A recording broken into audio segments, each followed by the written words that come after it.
All right, so we should be live. Hi, I'm Meg Schwamb. I'm a postdoctoral fellow at Academia Sinica in Taipei, Taiwan. I'm also, I guess, one of those Team Outer Solar System people.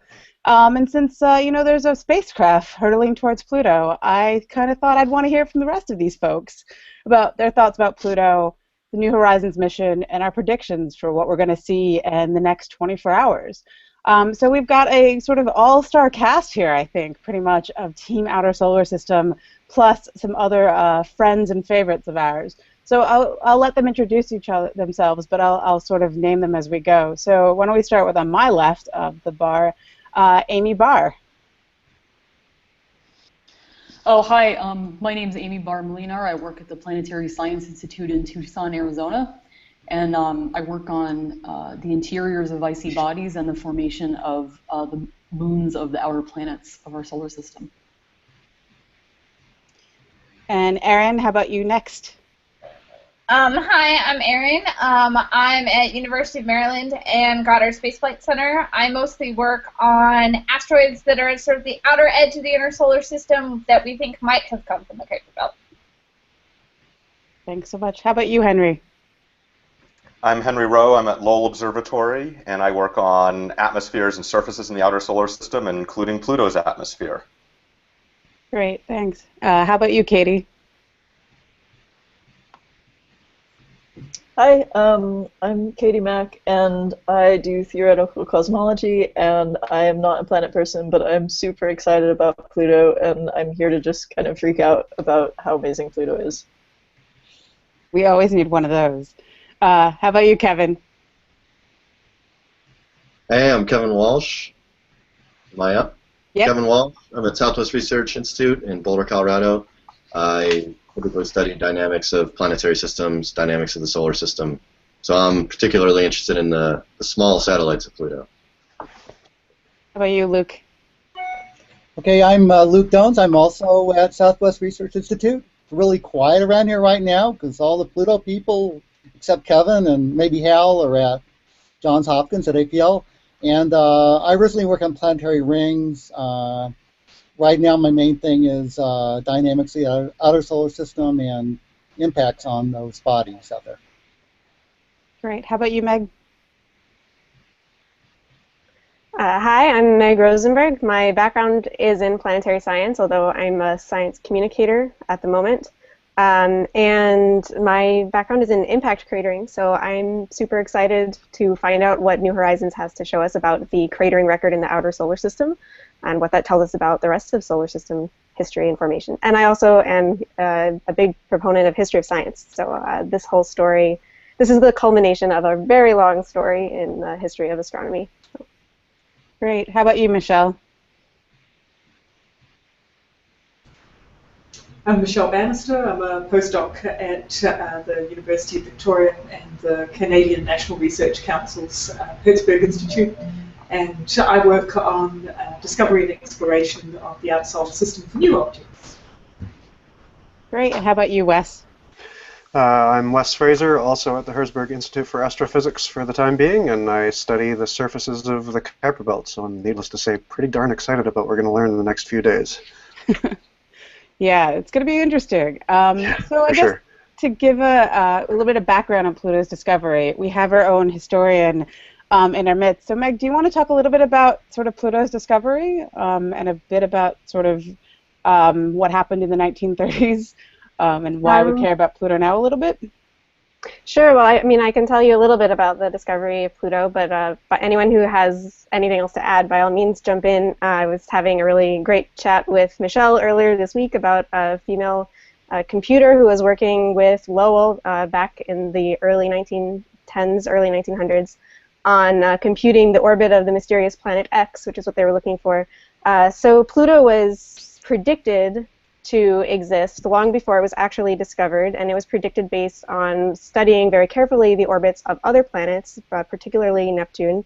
And there were a lot of different observers that were trying to find the mysterious planet X, this body that should be out there in approximately the orbit of Pluto that could be causing the perturbations to other planets' orbits that they were seeing. So It wasn't actually discovered until 1930. There's a big research program launched by Percival Lowell. I'm sure Henry could talk a little bit more about that since he is at Lowell Observatory in Flagstaff, Arizona, which is where he set up camp. But Lowell himself actually passed away in 1916, and the discovery of Pluto was made by astronomer Clyde Tombaugh, whose ashes are actually carried on the New Horizons spacecraft, which will pass, very close to Pluto on its way out. So that's sort of the short version, 1930 discovery. It was actually, you can go back and look at astronomical plates that were taken before 1930. There was one that was just discovered at the Carnegie Observatories, which was really exciting. And you can see that Pluto had been observed before 1930. It just hadn't been picked out as a potential planet candidate. So, and I think the earliest version of that is from 1909. There was in 2000, a group of researchers discovered a plate that had been taken in 1909 that did contain Pluto. But so that's sort of my general overview. But by all means, anyone else want to jump in with historical facts? Any takers? Sounds like you No, nailed. but I'll Go throw ahead. in one thing that I just heard a great idea on Twitter a couple hours ago from Mike Brown, that maybe we should name that bright heart-shaped feature Tombaugh after Clyde. And I think that'd be super appropriate in numerous different ways. I never met him, but I've heard numerous quite amazing stories about him as a human being as well as a scientist. Seems like a fitting tribute. I think also it is the first, his ashes, as Meg mentioned, are on the spacecraft. I think it is the first human remains that have been put on that are in sort of on a spacecraft going to the outer solar system. Yes. Go ahead, Meg. Oh, I was gonna mention that Gene Shoemaker's ashes are now resting on the moon, which is also very appropriate. But that's certainly not the outer solar system. So I think you're right. So I guess as Pluto, I think is, it's always been the weird planet out, and obviously sort of when the Kuiper Belt was discovered in sort of 92, and then sort of going on when the era of sort of large dwarf planets in the outer solar system were found with odd names that have been given to them called like Makemake, Haumea, Quaoar. Some of these are our favorite friends, but I think that sort of changed the picture for Pluto, and it was demoted. So we'll talk maybe about that at the end, but now this mission has been going, was launched well before that. So the demotion, it's still an exciting world either way, and I guess I'd like to hear from all of you. What do you think is the most exciting thing that we're going to be able to do with New Horizons? So maybe we'll start with some of the theorists more. So maybe Kevin, do you have anything you want to mention about what you're interested in the Pluto system that we'll get from New Horizons? Sure. Well, I'm definitely interested in the history of the smaller satellites. It seems like they're a bit of a detail on the scope of the Pluto-Charon system, but they tell an interesting story and one that we don't have any idea what the answers are yet. So those 4 little satellites that we know about now have a really interesting orbital configuration, potentially an interesting history. And so far, with the information we've had to date, we've not been able to figure them out at all. So any clues we can get from this mission to try to unravel that mystery would be amazing. But some of the surface features are that, if anything could tell us what the early history of Pluto and Charon are, or was, like their tidal evolution right after the formation of Charon, would be really, really interesting. Just that really earliest history of the solar system told by Pluto and Charon would be great information to get. How about you? Go ahead, Luke. Yeah, I just had a question for you, Kevin, even though you're in the same building. So I've heard various comments that it's a real surprise that New Horizons didn't find any more satellites. Would you agree with that? I mean, was that really like a prediction? I think one group predicted there would be a 5th small satellite. So for people out there who don't know, beyond Charon, there are 4 small satellites that we know of. Looks like Meg has a picture for us. And they're lined up in a really interesting orbital configuration, where the first one we come to has an orbital period almost exactly 3 times that of Charon. And then there's one at 4 times, 5 times, and 6 times the orbital period of Charon. They're not perfectly locked in orbital resonances, but they're really close, suspiciously so. And so one question we had going into this was whether we would find one out there at 7 times the orbital period of Charon. And so some groups predicted that with different formation models that there would be a satellite there. But I don't think any of the models that anyone built to understand how these 4 known satellites formed were very reliable. I don't think anyone figured them out. So making a prediction about another one seemed like a dicey proposition. So I think it was a coin flip. What's the explanation for there not being one at 2 times? It wouldn't be stable. Okay. You're inside a stability, orbital dynamical stability limit. You're too close to Charon and you're perturbed out of the system. And the innermost one is the furthest one away from resonance. Its orbital period's like 3.15 that of Charon. But if you moved it just a hair closer, it itself would become unstable. So it's actually almost at the innermost stable orbit that it could actually be on. What if we had things, how constrained is it possible for satellites to be highly inclined from the main plane of the Pluto-Charon system and still be excluded at this stage?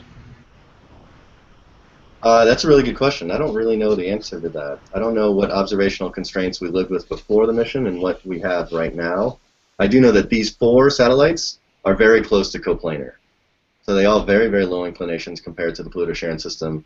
And so their origin and evolution appears to be tied to Charon's origin in the system and the life of Pluto and Charon together. So finding something highly inclined would probably suggest that it was young and captured or a short-lived remnant.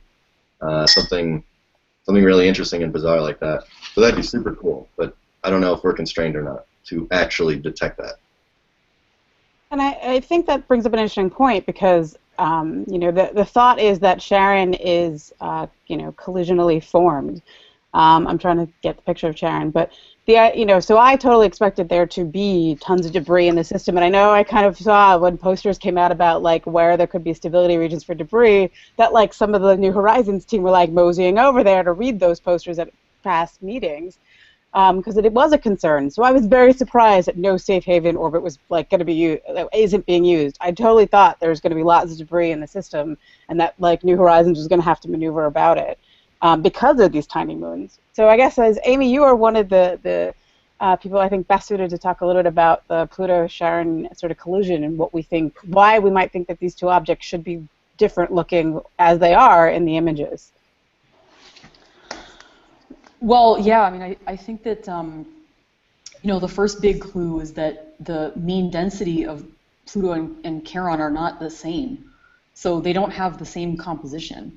And so that kind of limits you in terms of what kind of impact can actually form Charon. So Robin Knupp, who also is at the Southwest Research Institute, down the hall from Luke right now probably, has done a bunch of models of the impact, and she finds that the model that works the best is one where you have sort of so you have one object that is almost roughly the same size as Pluto hit the proto-Pluto, and they kind of nudge each other. It's a really grazing collision.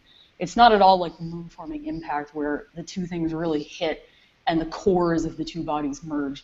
This is a thing where the 2 things come together and they sort of nudge and they exchange a little bit of material, but really not that much. And so the impactor that came in ultimately becomes Charon, and it just starts to orbit Pluto. And those smaller moons would represent little pieces of debris that were splashed off from that collision. And so in that case, you don't really have a lot of compositional mixing between the 2 bodies during the impact.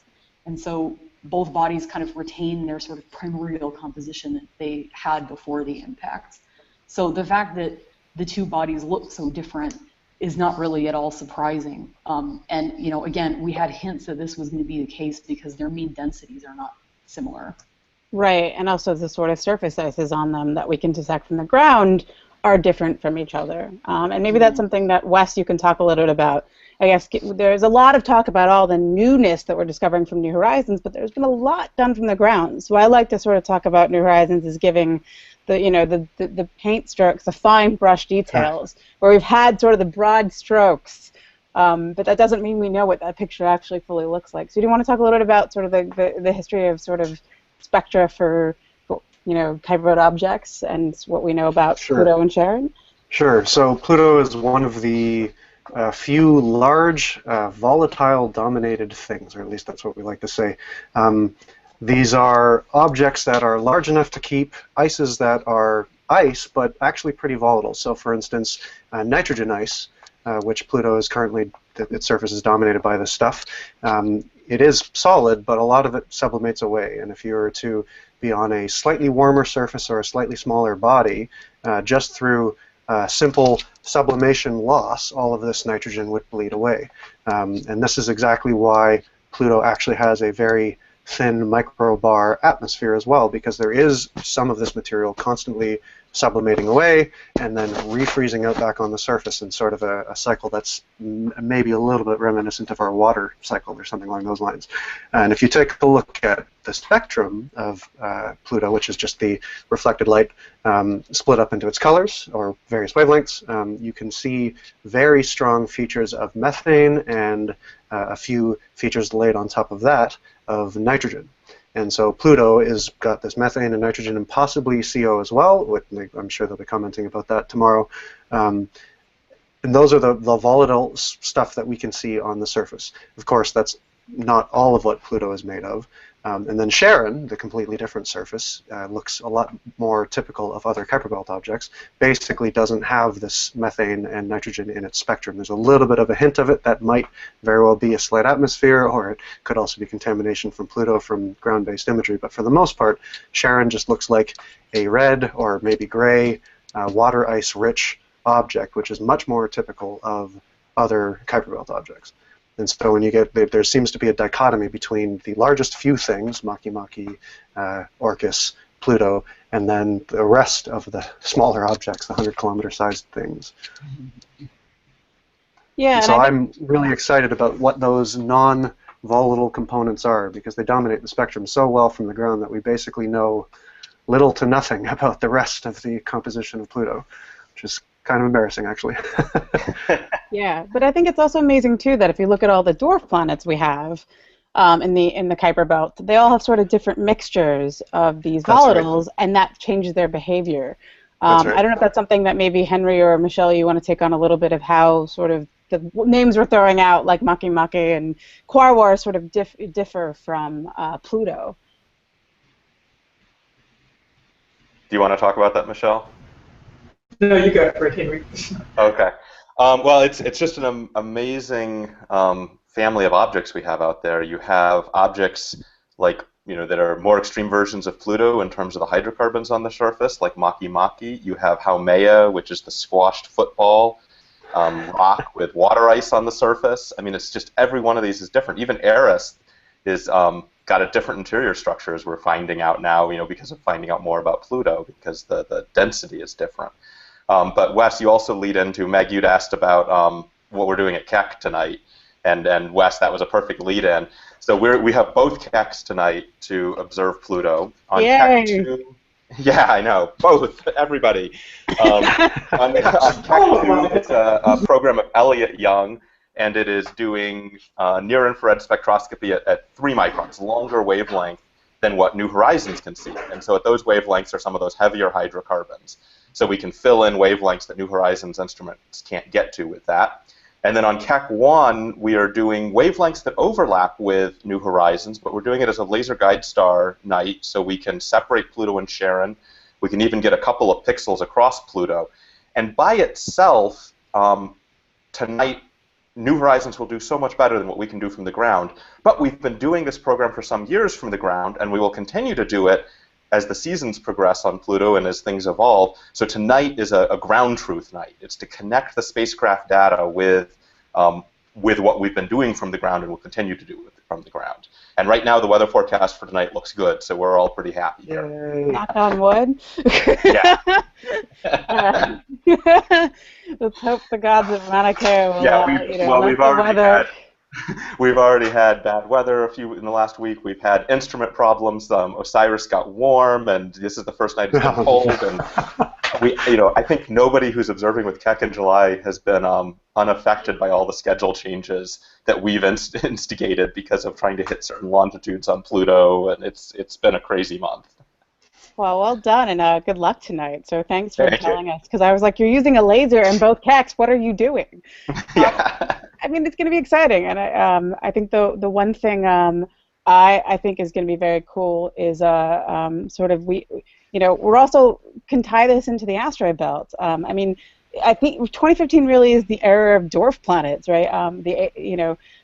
Dawn is at Ceres, and so we have our resident asteroid expert. So I'd love to hear sort of your perspective, Aaron, on we're going to get all this close up of Pluto. How does that tie back into Ceres, the original dwarf planet discovered, and also got the honor of being the first one to be visited by a spacecraft. But Pluto's the first in the outer solar system, so it wins there. But what's your perspective on what coming in as an asteroid person of how Pluto is gonna inform what we know about Ceres and the rest of the asteroid belt? Nope. I think you're muted.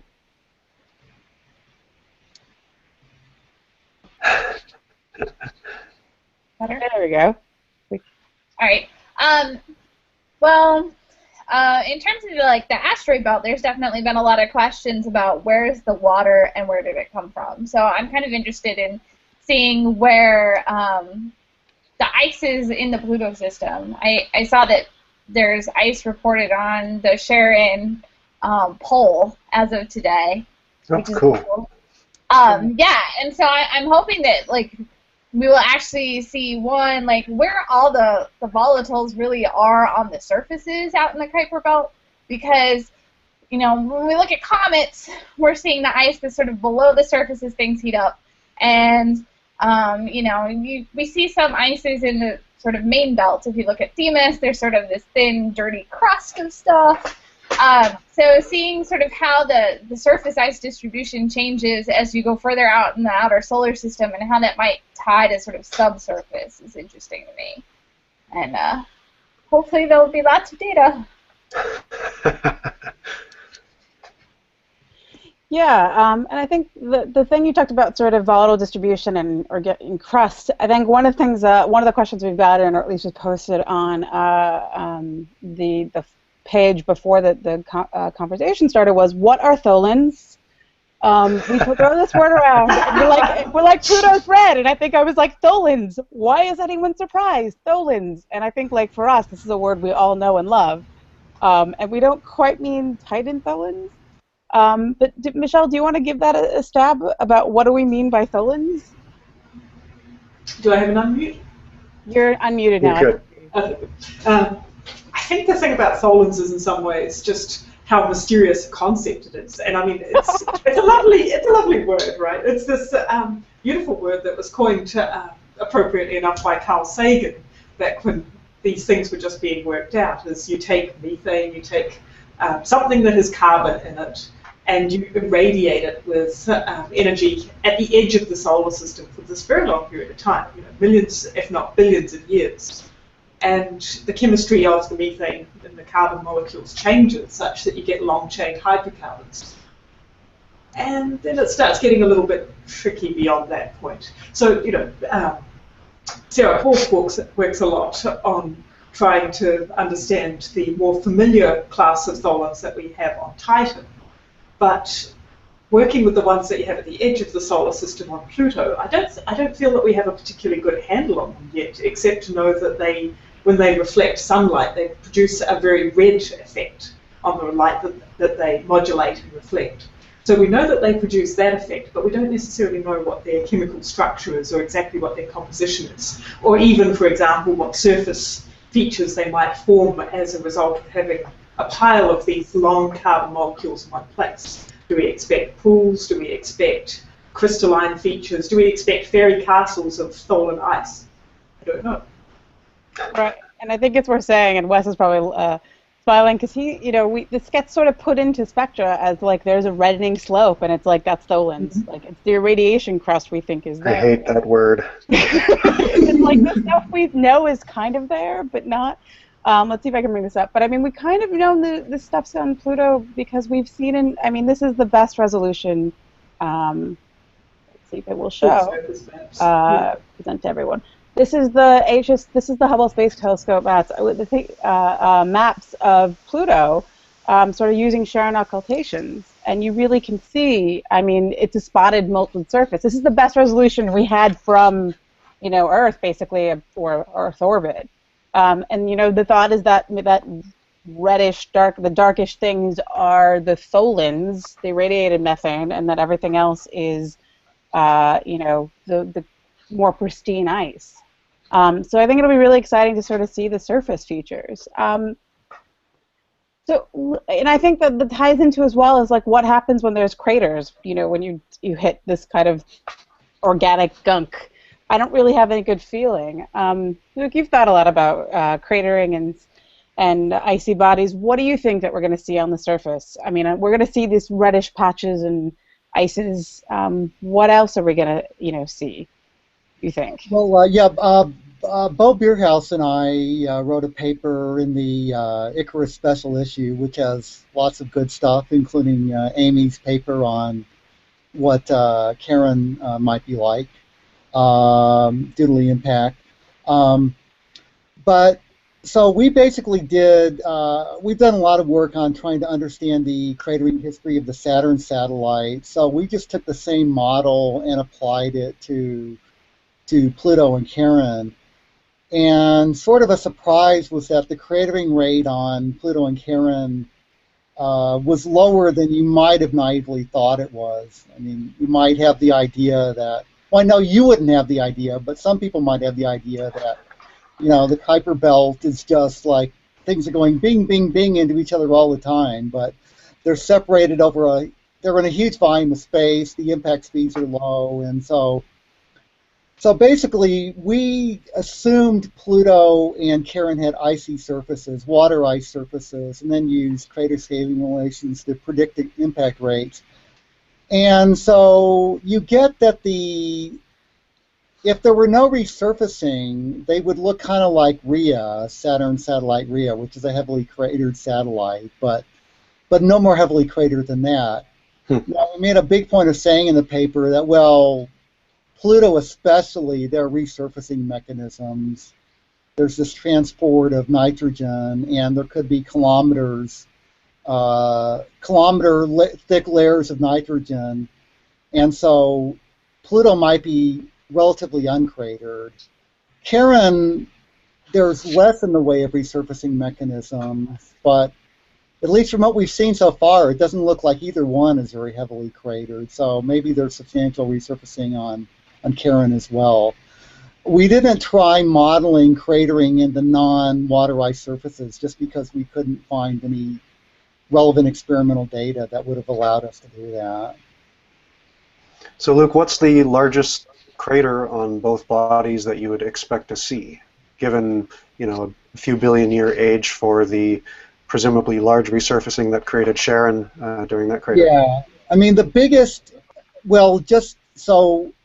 I should say that there's another paper actually by Sarah Greenstreet and Brett Gladman that came out just the last month that does this in more detail, but we both found the same thing, which was that the biggest impactor on Pluto in 4 billion years at current or slightly higher than current impact rates, the biggest impactor should be kind of 60, 70, 80 kilometers in diameter. So the crater that would have made would be maybe 200 to 300 kilometers across on Pluto, and slightly smaller impactor on Charon, but the craters are a little bit bigger because gravity's weaker. So sort of 200 kilometer-ish diameter craters.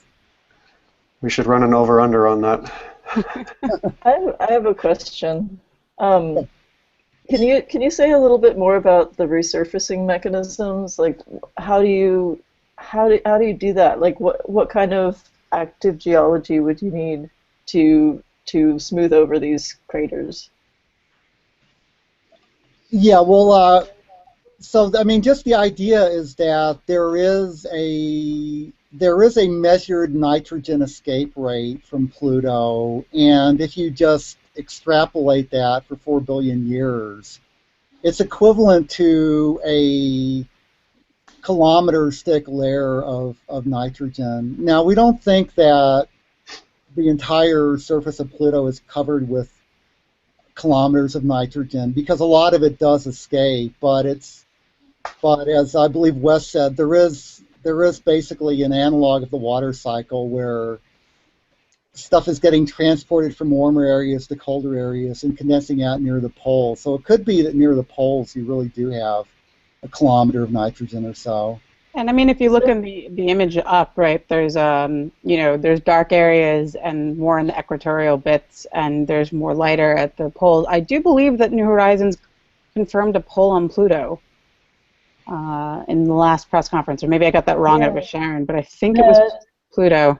Yeah, it was Pluto. They said that there's nitrogen and methane ice or something like that on the pole.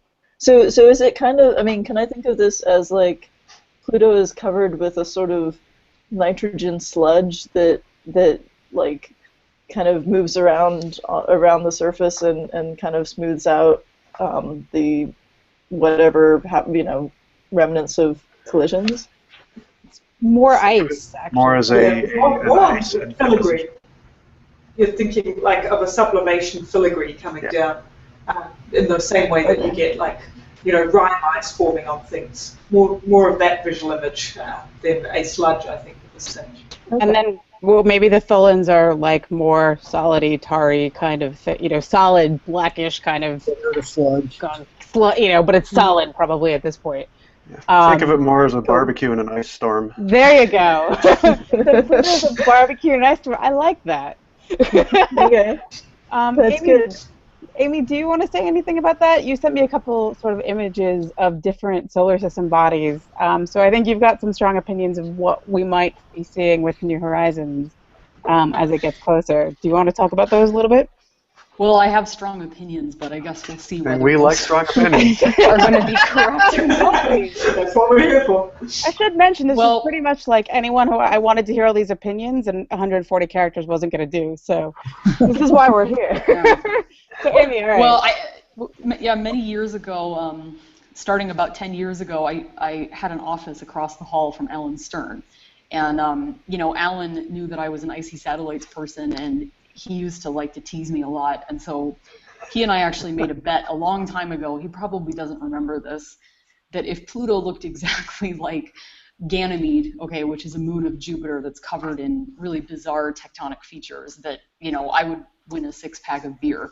So sadly, I think I'm going to lose my 6-pack of beer. So clearly, I had some very strong opinions at that time. I think that I've kind of mellowed with age. The one question that the icy satellites community, I think in general, had going into this was whether Pluto was going to show evidence of sort of a global system of tectonic features the way that many of the other icy satellites do. And by that, I mean we would see long lines of, like wide canyons, or, we would see, long linear... Picture of Triton. Right? Yeah, there's Triton, and so I'm going to try to point at Triton with my pen, and it's not going to work. But if you tell me where to point, people might see my mouse. Yeah, if you go at about 11 o'clock on the screen, you can see there's sort of a line coming down. It's very faint. I don't know if you can put your mouse over it. Anyway, in the up, like at about 11 o'clock, there's an X on the surface. Yeah, here, this thing. Yeah, I can see it. It's by like the Google G. If you start there and go down, you'll see it. I don't know if anyone else can see that Google G, but we can. So at our just like this. Can I zoom in? There you go. Up. Yeah, there we go. Oh no, don't zoom. Okay. This is a Voyager image. You can't zoom on Voyager images. There's no such thing as enhance for Planet. Okay. Yeah, this is not the Born identity. We should also define what the hell Triton is, people. Okay, so Triton is a moon of Neptune, and Triton is thought to be essentially a captured Kuiper Belt object. But Triton probably went through a really intense period of tidal heating after it was captured at Neptune. So it was originally captured into a very eccentric orbit, and then slowly over time the eccentricity of the orbit would decrease and all of that energy would get dumped into Triton. There we go, that's a good picture of the X. And so what we know from looking at other satellites of the outer planets, for example, Europa and Enceladus, is we know that these kinds of features, such as that X that you're seeing on the screen right now, have a tendency to form on icy satellites that are experiencing tidal flexing. So these are bodies that are, usually they're in, again, an eccentric orbit around their parent planet, and so they're getting kind of like stretched and squeezed every time they orbit the planet. And for some reason, we don't quite understand, that stretching and squeezing has a tendency to make these long linear features that extend over, you know, huge distances on the globe. And so that was, for icy satellites people, I think we were waiting to see whether Pluto might have that kind of resurfacing on it. So as Luke very kindly mentioned, I wrote a paper in 2015 with my colleague Jeff Collins, where we said basically that if Pluto did have those long linear tectonic features, we would actually predict that Pluto would have had an ocean at the time of the Charon forming impact. And I personally believe that if it had an ocean at that time, it probably would maybe be able to retain that ocean today. Yeah, so this is, don't worry about all the crazy Greek symbols on this, okay, I'm sorry. But this is sort of three possible ideas of what Pluto's interior could look like.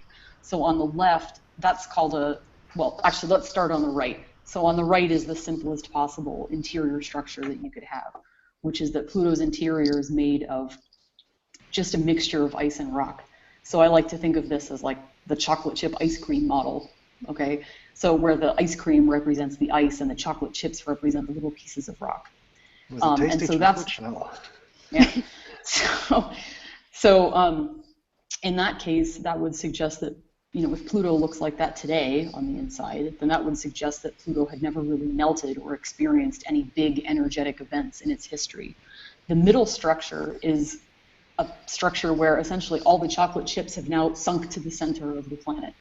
Okay, so it's had all the rock separate out from the ice, and so based on our knowledge of Pluto's density and radius, which has now changed after today, we thought that you would end up with something like, you know, a few hundred kilometers of ice on top, and then the rest would be rock inside.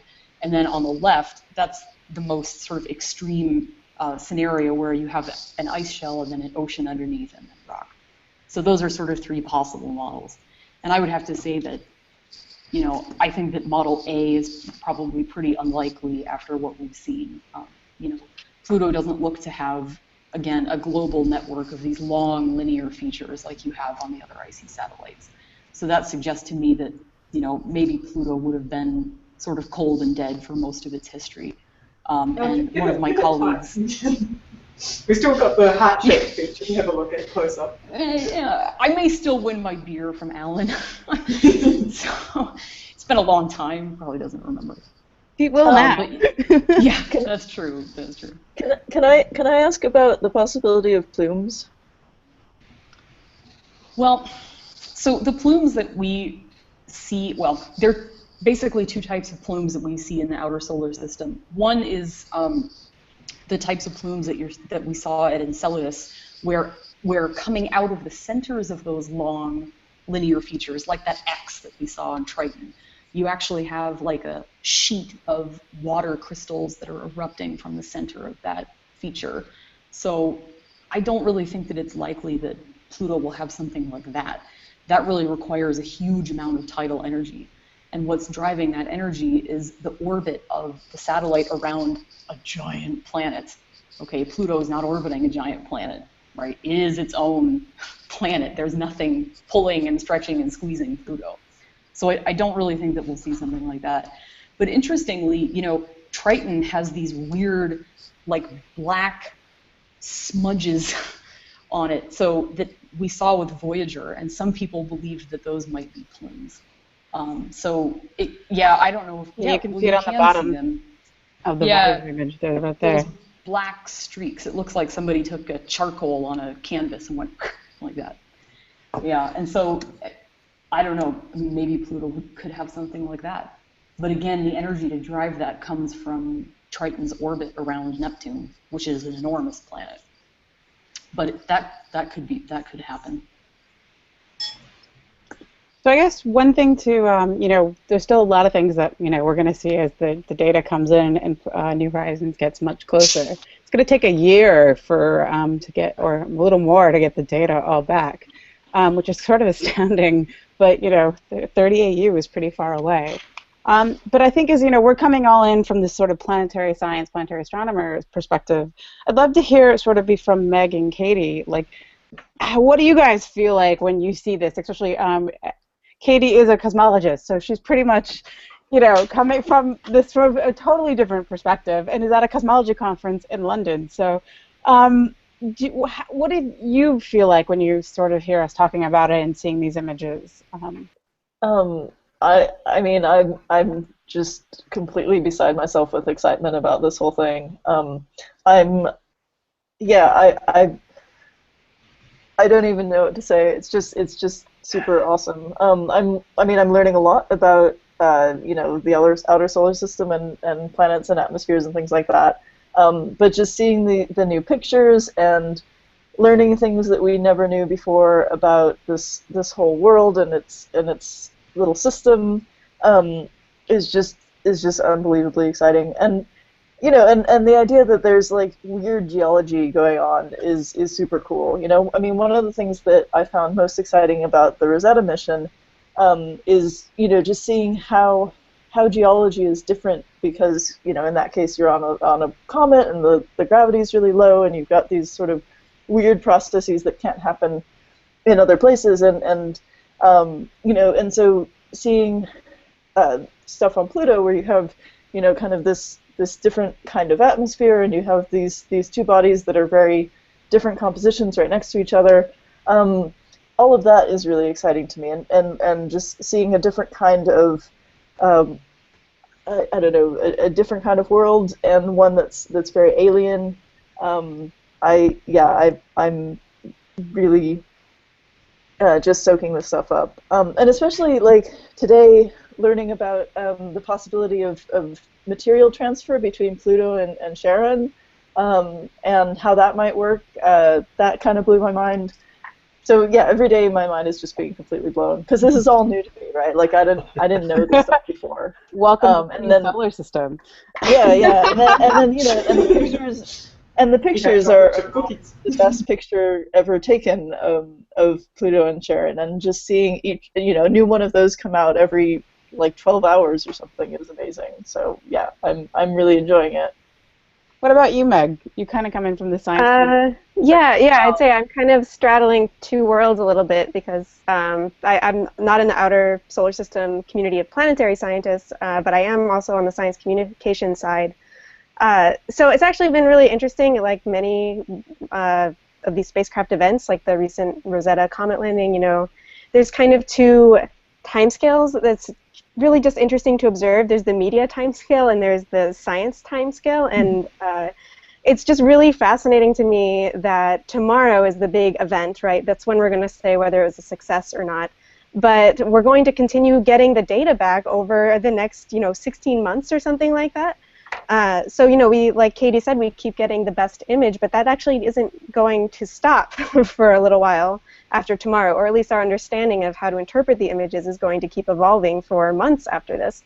So from a communications perspective and getting people excited in planetary science and exploring the solar system, I think you don't have examples like this every day, and it's such an exciting time. But there's also this funny aspect of anticipation. Like, we can't be excited for 16 months. We can be excited until tomorrow, right? And then we have sort of other potential deadlines or important findings that come out after that to be excited about. So that part is very interesting to me, and also just the human aspect of actually resolving a world that was formerly a point of light. That's a very interesting aspect to me, and going back to the history of astronomical observation and sort of the history of observing Mars, for example, from the Earth, and then visiting it with spacecraft, and then orbiting it with spacecraft, and then landing on it. There's this telescoping perspective that is very interesting, but it doesn't mean that we can't imagine what it's like to be there before we get there, and we do all the time. And space art, is such an interesting window into what people's expectations are when they try to put themselves in a completely foreign place and make it into an environment that is somehow human, even though it's not. So just seeing this whole perspective of this process from start to finish for Pluto, it launched 9 years ago. I was an undergrad then, and it was just my introduction to the idea that these missions take, a significant fraction of some researchers' lives. Like that's an incredible aspect of planetary science research, I think, that so much is invested in things like this. So this is like just a long and broad arc, I guess, and it's really neat to see that process from start to finish. Yeah, and I think the New Horizons mission management team was one of the youngest for NASA because they needed to be around and not retired like 10 years late, and 10 or more years later.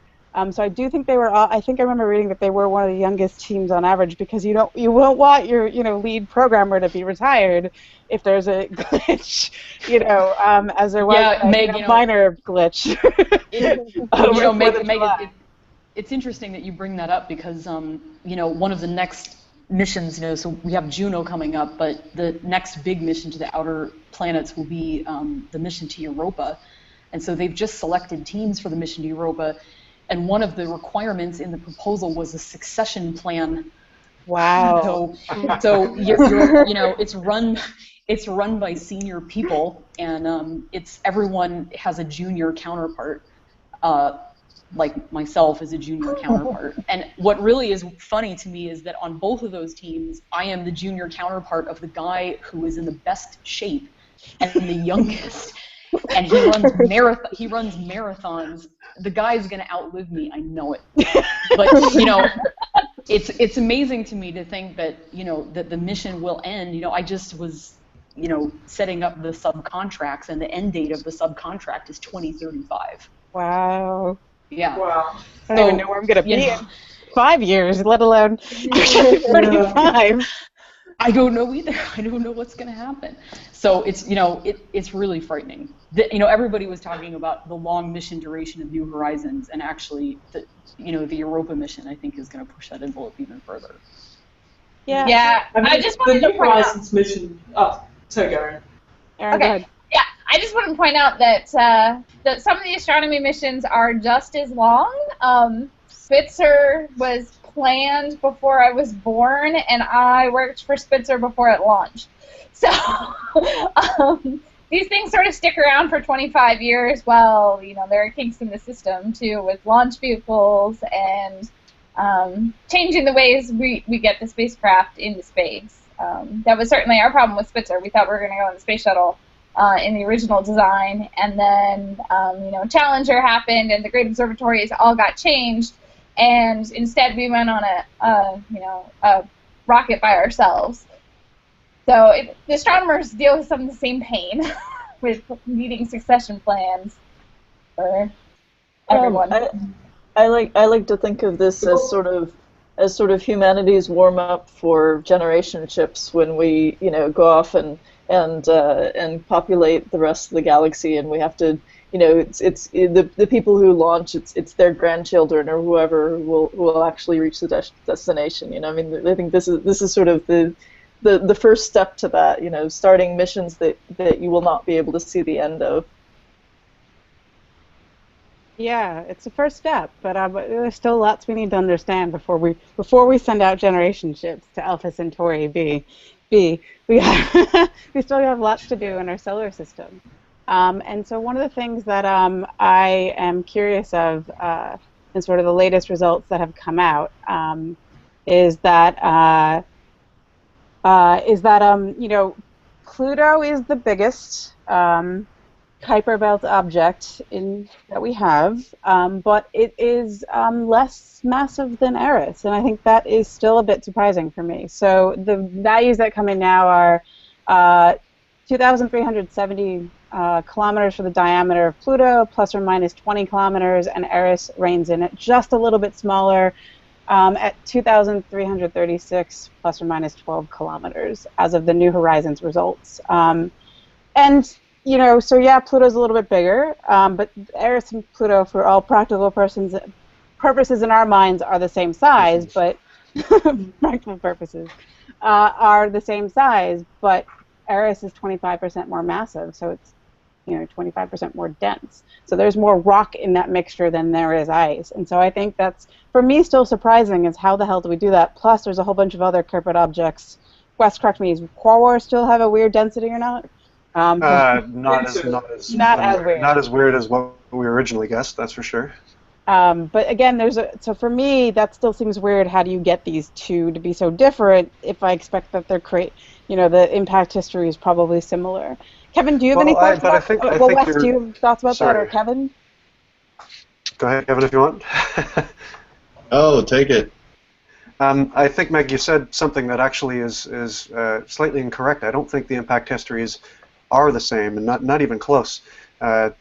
Eris doesn't have a satellite like Charon. It does certainly have a satellite, and it's a small little speck of a thing, and it's very suggestive that Eris did undergo a collision of sorts.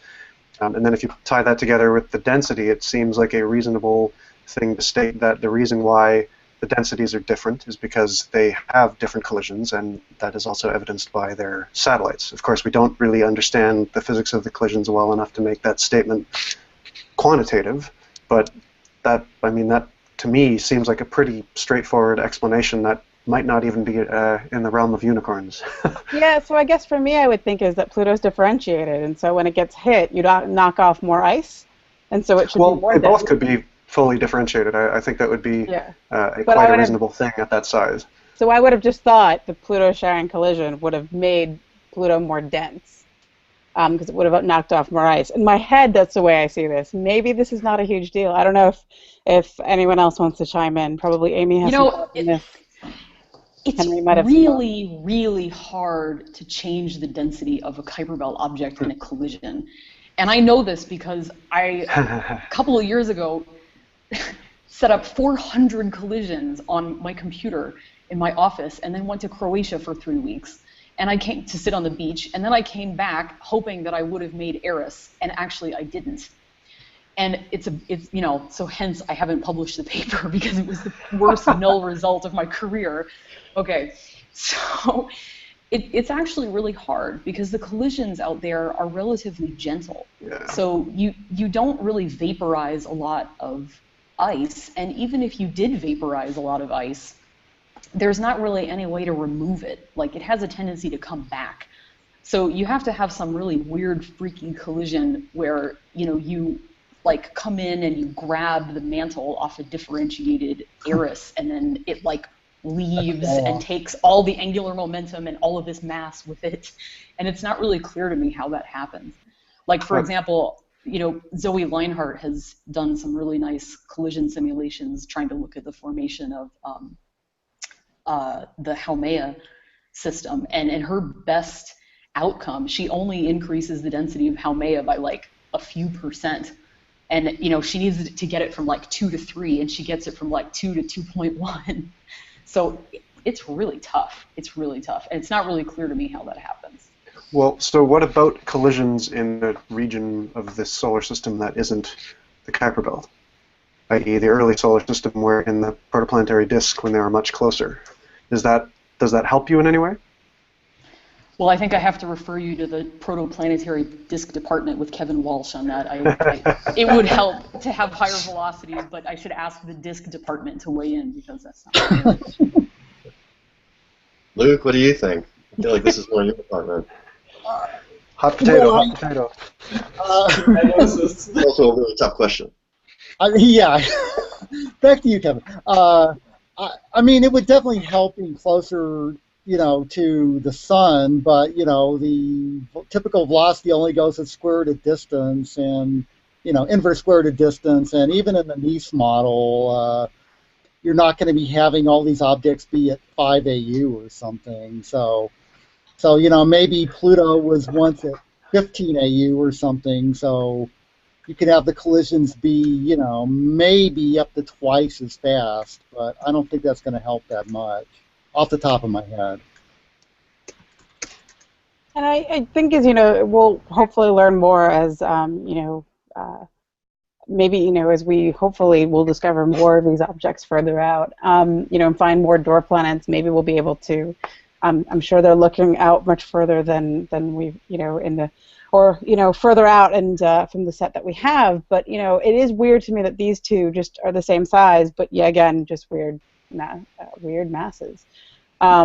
And so, you know, hopefully we'll be able to get a spacecraft to one of these other dwarf planets and be able. I would love to go to Maki Maki and get its mass, because we don't have it because it doesn't have a moon, and it's very much the Pluto analog in terms of its surface composition. We've got a few minutes left before we all have to go, since everyone's very busy. So I just want to get everyone's quick thoughts about, you know, what we predict for New Horizons sort of in the next 24 hours or less now at this point. So why don't we start with you, Michele? Oh, well, we aren't going to see clues until New Horizons goes past Pluto and looks back, if there's any clues to see. What would I like to see? I want to see evidence of an equatorial bulge. If we can see an equatorial bulge that support, as far as my understanding of the literature and modelling goes, that there was at some point an ocean inside Pluto. And that would be something I'd really like to see. What about you, Wes? I want to know what the non-icy component is, and I'm not even talking these crazy tholins or anything like that. I want to see the rock. Tell me what the rock is. What about you, Meg? I guess, I mean, I'd like to know for sure what the biggest crater that we can see on the surface is, like Luke was saying earlier, to know more about the resurfacing processes that are possibly covering them up and what that means about the cratering history for the outer solar system. Your bets are going on Twitter now. How about you, Luke? Well, I'd say, you know, of course, we're already seeing incredible images of Pluto and Charon. I'm looking forward to seeing some of the small satellites. I think we're getting good images of two of them, and it'll be really cool to see how they compare with Pluto and Charon. Yeah, and whether they're tumbling or not, I think there's. Right, yeah, this paper, Walter paper, yeah. What about you, Kevin? Yeah, likewise. I'm oddly interested in the smallest pieces of the system and the small satellites. It'd be cool to get shape and spin information out of those guys. And a fortuitous discovery of another one would be amazing. I don't know if that chance has passed yet, but if we picked up a seventh one, it would be really cool. Or one at 7 to 1. How about you, Katie? So I'm really excited about Pluto's atmosphere, and I'm really looking forward to the occultations at the end, looking back through the atmosphere back toward the sun and getting those sort of mini eclipses of both Pluto and Charon. I think it's amazing that they're doing that. And I'm really excited about mass transfer between Pluto and Charon and trying to understand how that works, or what's being passed from one to the other, and all the pictures and surface features. And I really want to see like plumes or ice volcanoes or some kind of active geology. And I should stop talking now, but yeah, all of those things. How about you, Henry? For my own science, it's absolutely the atmosphere occultations, but for just sheer excitement, it's seeing the images of the surface cross that threshold from dark and bright patches that we make up fantastic stories about to explain, to actually seeing geology on the surface. You know, going through that process we've been through with Mars and with Titan and all these other bodies. And we're right there right now. Yeah. How about you, Erin? Well, I feel like I kind of don't care so much about the surface, and I was really more interested about the atmosphere, because really the whole, like, looking back, yes, there's a UV spectrometer, thank God. So I'm looking forward to that data, but we've got a little while to wait. How about you, Amy?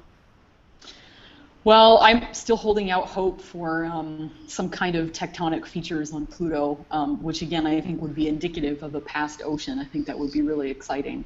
And I also am, I mean, I guess we shouldn't have really been surprised that Pluto, at least at this current resolution, looks a lot like Triton. So I'll look forward to seeing how much it really does look like Triton, or whether it's really different. And I just want to use 2 seconds to congratulate Alan and everyone on the team for, first of all, being extremely patient for 9.5 years. Yeah. And for, pulling out at the last minute, making sure that everything is going to work. I mean, I know, it was a real nail biter. And I think for me, it's going to feel really good to see all the smiling faces of the people that I know on the team. I've already seen images of my postdoc advisor jumping up and down at APL and stuff. So that's going to be really, for me, that may almost be, up there with seeing, plumes spewing out of the pole of Pluto. You just see the smile on everybody's face. It's been really cool watching the mission develop. Absolutely. I'm really interested to see how the tholins and the organic gunk sort of are distributed with the methane ices and how what they actually look like when you get up close. So we're hopefully going to get some of those images down earlier than later. But yeah, again, I think we should, congratulations to the New Horizons team for getting the bird safely there, and all the luck, best of luck to them, I think, on these next crucial hours. So, and for the next stage, which is also the fun part, doing the science. So. We might be back. We think we're going to be back Wednesday to sort of do a bit of the same thing, but after we've seen some more images. So we'll post that on Twitter, and we'll probably put it on Google Plus as well. So again, thank you to all of you, and thank you to all these people that are watching. Tweet us. You see our Twitter handles. I'm sure we are the peanut gallery that will be continuing to comment about this story as it develops. So thank you all to everyone who participated in this bit of an experiment. Bye, guys. Thanks.